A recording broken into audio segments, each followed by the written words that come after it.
तुम्ही स्वतःला द्वेष आणि प्रेमाने प्रोजेक्ट करता. या भावना तुमच्या परिस्थितीनुसार चालू आणि बंद होतात. संपूर्ण अनुभवांदरम्यान ते तुम्हाला डंकतात आणि उत्तेजित करतात, इतरांनाही चिथावणी देतात. मागे वळून पाहताना तुम्हाला एक किंवा अधिक पश्चात्ताप आहे. हा तुमच्या भावनिक अशांततेचा नमुना आहे. काही क्षणी तुमच्या प्रतिक्रियांद्वारे नकारात्मकता ओळखली जाते किंवा तीव्र होते. तुमच्या नकारात्मक गोष्टींमधून तुम्ही काय शिकलात जे तुमचे सर्वात कमी चांगले काम करत आहेत? भौतिकवाद पुरेसा आहे किंवा भरपूर आहे पण तरीही तुम्ही नाखुश आहात. बरे न होणारा आघात आजही तुम्हाला वेदना देत आहे. जे काही लोकांच्या लक्षात येते की तुम्ही ते तुमच्या चेहऱ्यावर घालता. भीती, संकोच किंवा दोन्ही तुम्हाला सांगण्यापासून थांबवतात. काहीही न करणे सुरक्षित वाटते.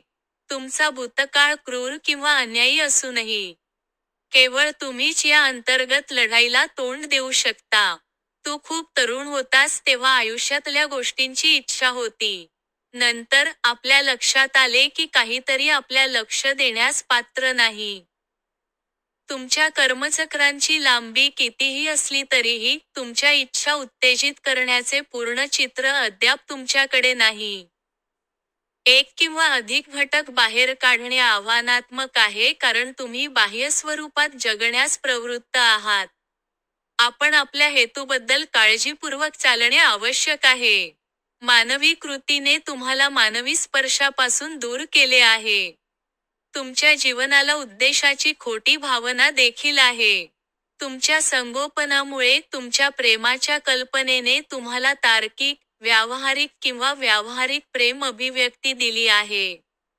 त्याच वेळी, तुमचा आत्मा कंडिशनिंगद्वारे खंडित झाला आहे. प्रेम फक्त प्रेम असावे.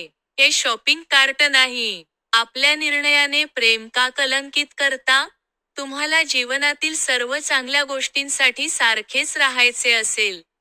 परंतु तुमचे आंतरिक जग विकसित होत आहे ज्याची तुम्हाला जाणीव नाही. तुम्ही स्वतःकडे बाह्य दृष्टिकोनातून पाहत आहात, प्रत्येक गोष्टीच्या खाली असलेली खोली गमावत आहात.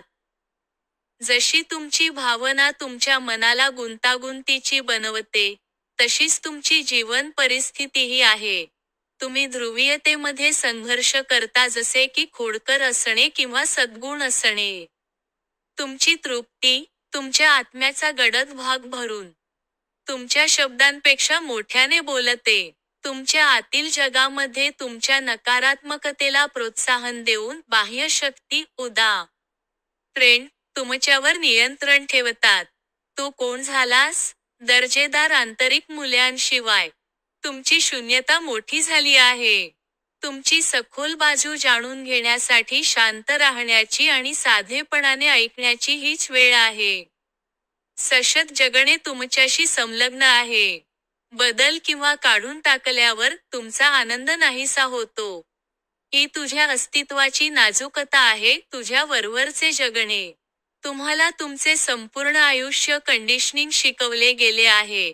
आपण ते कसे करत आहात हे लक्षात घेणे ही स्वतःला मुक्त करण्याची गुरुकिल्ली आहे. तुम्ही परिधान केलेले एक किंवा अधिक मुखवटे तुम्हाला खालच्या दिशेने जाण्यासाठी प्रभावित करतात. हे समजून घेण्यासाठी, तुम्हाला संपूर्ण प्रामाणिकपणाने सर्व काही करावे लागेल. त्यातून बाहेर पडण्याचा कोणताही सोपा मार्ग नाही.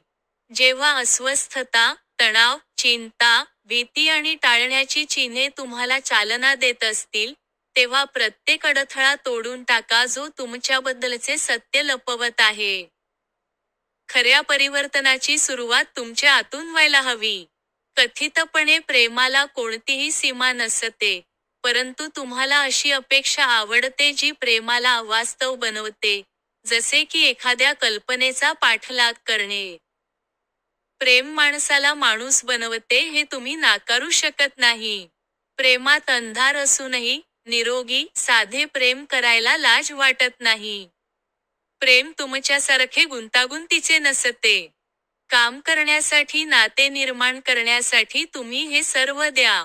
शेवटी एक किंवा अधिक तुटलेल्या आश्वासनांमुळे ते कार्य करत नाही. मग प्रेम रागात किंवा द्वेषात बदलते. नंतर, निराकरण न झालेल्या रीतीने पुढे जाण्याने तुमचे कर्माचे पुनरावृत्ती होणार नाही. अखेरीस, आपणास कसे आवडते याबद्दल प्रश्न करणे आवश्यक आहे कारण ते आपल्या एक किंवा अधिक संबंधांवर प्रतिबिंबित करते.